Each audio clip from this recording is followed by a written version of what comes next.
Tinfoil hat theory time with Jingran and the elusive realm. I made a recent post going over a little theory I have that involves the characters Xuanfang and Jingran in the upcoming version shown in the recent teaser. Where it lies, one may wonder. Unfortunately, post might not be the best way to get my ideas out there, so I've made a quick little video summarizing my theory for the region that will likely take us up to version 4.0. Xuanfang's tagline, "Locked in the past, the prisoner lingers long," suggests that there will be a prison incorporated into the story. Couple that with the opening statement by the narrator that, "Upon the abyss, Xuanfang hold stands," suggests that Xuanfang is a hold, or a stronghold, that sits upon an abyss, likely an abyssal prison. Deep abyssal prisons are nothing new, and are a somewhat common trope. From the pit that Bane was born in DC Comics, to Chorgam prison that Tai Lung was sealed in Kung Fu Panda, and many other such occurrences throughout wuxia. My question then is, and what I believe Wuthering Waves may explore, what happens when the prison becomes too deep? That is where Jingran comes into play.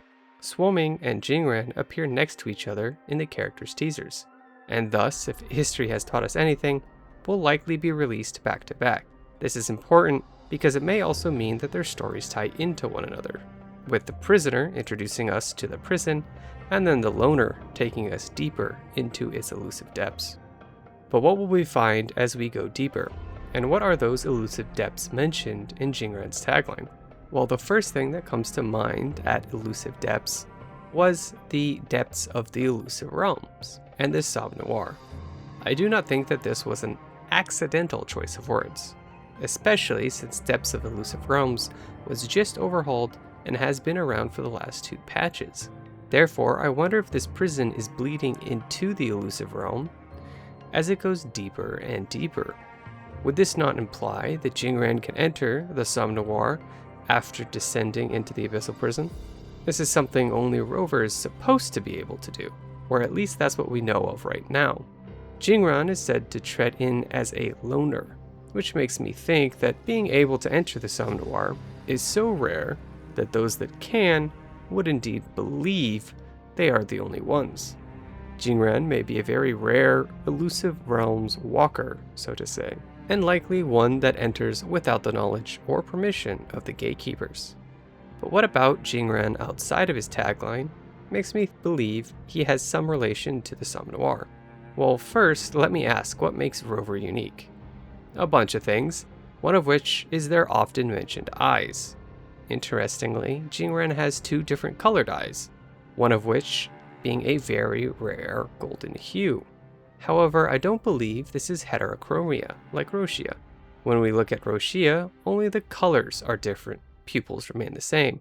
However, for Jingran, we can see that the shape of his pupils are also different, leading me to believe that this golden eye may not be his own.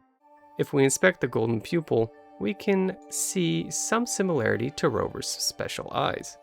Knowing that some tacit marks appear where a resonator was once wounded, with Luke Carson being a perfect example, then perhaps our man Jingran here had an ocular surgery that replaced one of his eyes with an eye from a Rover, or a Rover's descendant.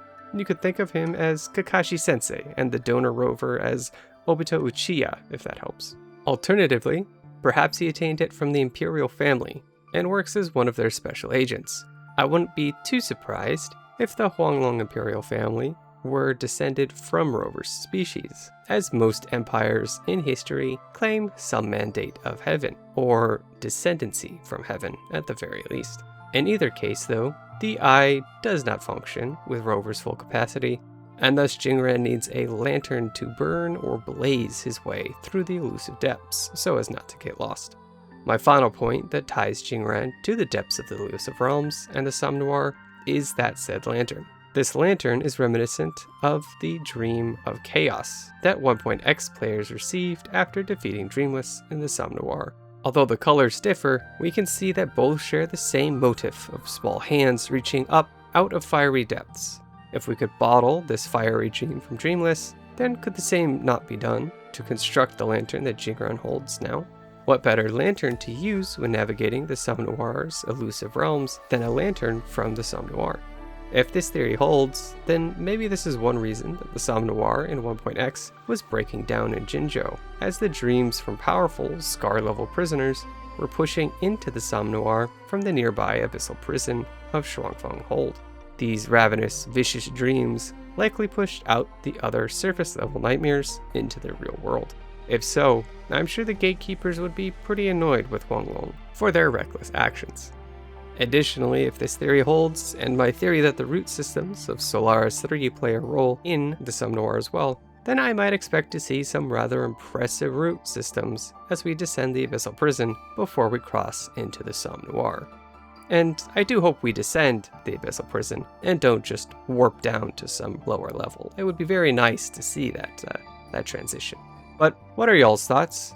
I'd be curious to hear if you think this theory might be explored in the coming patches, or if Core Keeper is off his rocker. That's all for now though. Make sure to keep those cores fed and stable.